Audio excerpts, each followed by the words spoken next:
The EPA has known for years that PFAS chemicals are hazardous to human health and the environment, yet industrial giants 3M and DuPont managed to flood our drinking waterways with that product and that toxin. Joining me to talk about this is attorney Madeline Penley.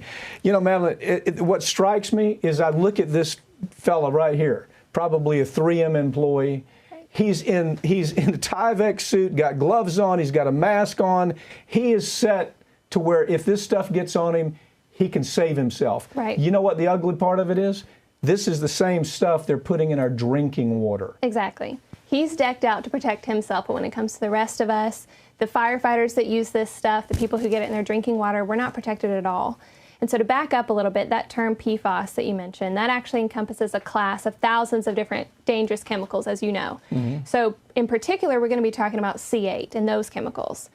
Also very dangerous. Interestingly, despite being so dangerous, they were used in a ton of different consumer products like Teflon, you're familiar with that, mm-hmm. Scotchgard, and most recently, what's called AFFF, or firefighting foam, which is what we're going to talk about today. Yeah, what we found in the trial that I tried up in Ohio was that they had tons of experiments to show that it would cause cancer, it would cause birth defects, it would cause a whole line of health problems that they didn't tell the public. Now, here's what's important. It's in your drinking water now. Exactly. More than likely, if you're in a big urban area, this is in your drinking water. There is no safe level. They say, oh, well, you know, there is no safe level. Right? So they have studies, both 3M and DuPont, going back to the 1950s, saying that this stuff, one, builds up in your blood. You know, once it's there, it stays there. They have studies in the 60s classifying it as a toxin in their internal documents. Didn't tell anybody that. In the 70s, they learned it continues to build in your blood. In the 80s, they went so far as to remove their female employees from the factories because they learned that PFAS exposure could harm their unborn children and, like you said, cause very serious birth defects. And even in the 90s, they learned that their employees were more at risk for cancer development and death than the general population, but they didn't tell anybody. Well, now, DuPont is the case that I tried in Ohio, and the information they had in their files was something they kept secret. Right. You know, and now we're just catching up. If you were to talk to 10 people and you were to say, what do you know about PFOS or PFAS, they don't even know what you're talking about. Right. So the biggest delivery system right now is through, as you point out, AFFF firefighting material, right? Yes. And so the way that works, it's what you think about they use to put out fires in aircraft fires, usually very large, very hot, oil-based fires. You spray the foam on there, it deprives the flame of oxygen, and it does work much more quickly than water would. And so 3M, to kind of launch this product, had to get a little bit creative, did two main things. One, they pitched this product to the Air Force at a very vulnerable time for our military branches. We had recently had several very tragic events where we lost service members due to flames we were not able to put out in time. In comes 3M with their miracle product. You know, the Air Force picks it up and they start using it all over the country, you know, contaminating water all over the country because they didn't know this was dangerous. The other thing they did was they sold it to airports, just your everyday commercial airports. And they actually helped create a regulation that required airports to purchase this type of foam. So they created a regulation that would ensure there's a market for their product. Again, didn't tell the airports how to properly clean this stuff up or what it could do to the people who are using it and that are exposed to it. Yeah, the ugly part about it is, and you know, we're going to be at some point, well, look, to understand it, all you have to do is watch the movie The Devil We Know. Right. It's on Netflix. It'll tell you everything you want about it. There's really nothing secretive about this right now. All of the facts are out there. They came out in the DuPont case that we tried up in Ohio. But nevertheless, people don't know about it. There's another great movie, you know, it's called Dark Waters.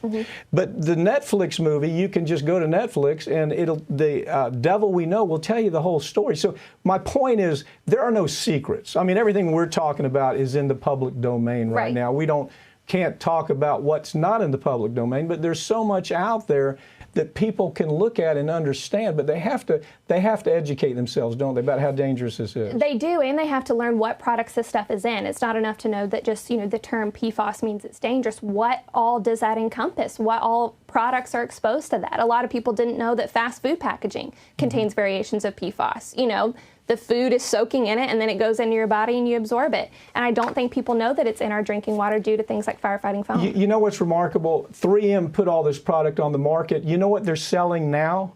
They're selling a home filter system for $6,000 that you can buy to get their stuff out of your drinking water so you can feel safe about your children taking showers and drinking this stuff every day. They're actually making money now by selling the solution.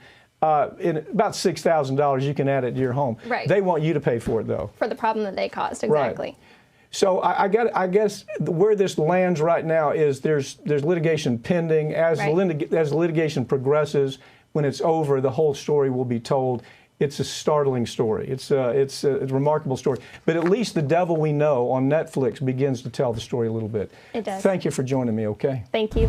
A popular weight loss drug sold under the brand name Belviq has been voluntarily recalled after a strong link between the drug and certain types of fatal cancers. And I have Steve Longo here to talk to me about that, who's handling this case. Steve, first of all, let me clear something up. There is no such thing as a voluntary recall. You understand that? Absolutely. The company likes to say we voluntarily took it off the market. No. It's the FDA said either you take it off the market or you're going to have sanctions or whatever.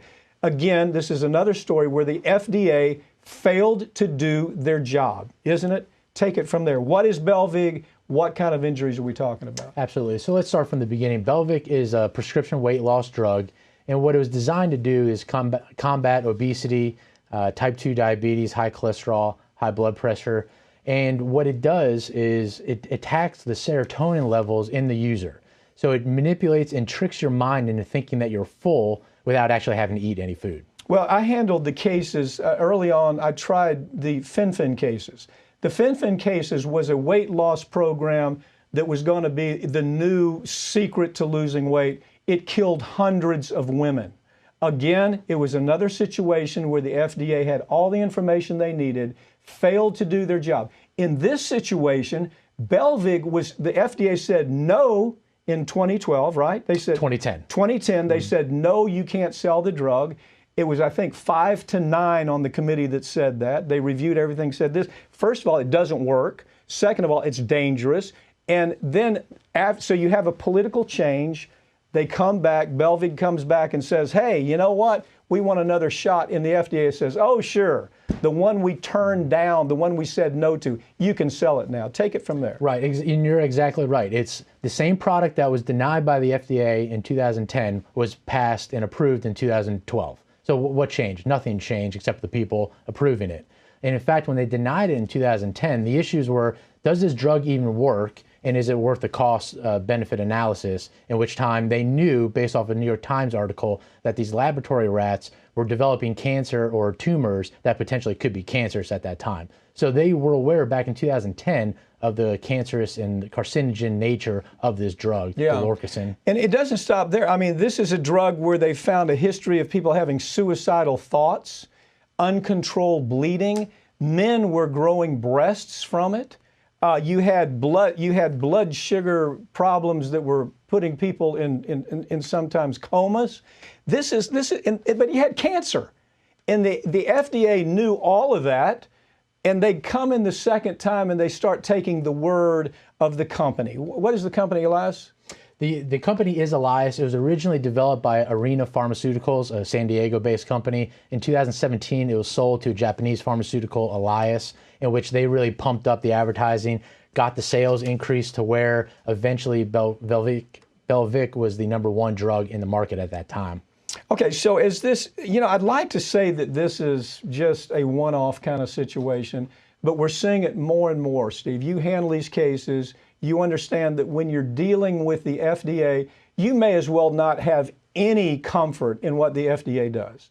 Most people in this business say that if a drug is not on the market for more than 10 years, don't touch it. What is your thought on that? Well, that's exactly right, because we're dealing with the FDA, and the way that they got the approval was saying, hey, go ahead and do this 5-year study. We're going to go ahead and approve you, but go ahead and do 5 years and see what the cardiovascular effects of this drug are. Lo and behold, now we know people are coming down with cancer, mostly pancreatic, colorectal, and lung cancer, but there's a variety of cancers that are being affected by the people who are taking this drug. Totally unnecessary drug. Absolutely. This drug serves no purpose whatsoever. There are drugs that can accomplish the same thing that don't kill you, but Belviq is out there saying, oh, we've got this new drug. Look, if you're taking the drug, if somebody's out there taking the drug, what do they need to do? How do they protect themselves? Right. Stop immediately. Contact your